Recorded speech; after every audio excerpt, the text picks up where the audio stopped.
அரசு நிலம் ஆக்கிரமிப்பு தொடர்பாக நோட்டீஸ் அனுப்பிய விவகாரத்தில் வட்டார வளர்ச்சி அலுவலர் மற்றும் வட்டாட்சியர் ஆகியோர் மெட்ராஸ் உயர்நீதிமன்ற மதுரை அமர்வில் ஆஜரானார்கள். விருதுநகர் மாவட்டம் தாயில்பட்டியைச் சேர்ந்த கண்ணுசாமி என்பவர் மெட்ராஸ் உயர்நீதிமன்ற மதுரை அமர்வில் மனு ஒன்றை தாக்கல் செய்திருந்தார். அதில் தனது வீடு பட்டா நிலத்தில் இருந்த போதிலும் ஆக்கிரமிப்பில் இருப்பதாக கூறி வட்டார வளர்ச்சி அலுவலர் நோட்டீஸ் அனுப்பி இருப்பதாக குறிப்பிட்டிருந்தார். இந்த வழக்கை கடந்த முறை விசாரித்த நீதிமன்றம் நோட்டீஸ் வழங்கிய வட்டார வளர்ச்சி அலுவலரும் சம்பந்தப்பட்ட வட்டாட்சியரும் நேரில் ஆஜராகி விளக்கமளிக்க வேண்டும் என உத்தரவு பிறப்பித்திருந்தது.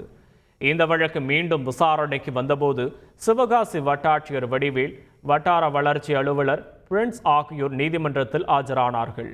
அப்போது அரசு நிலம் ஆக்கிரமிப்பு விவகாரத்தில் ஊராட்சி மன்ற தலைவரும் வட்டார வளர்ச்சி அலுவலரும் நோட்டீஸ் வழங்க அதிகாரம் கொடுத்தது யார் என்று நீதிபதிகள் கேள்வி எழுப்பினர்.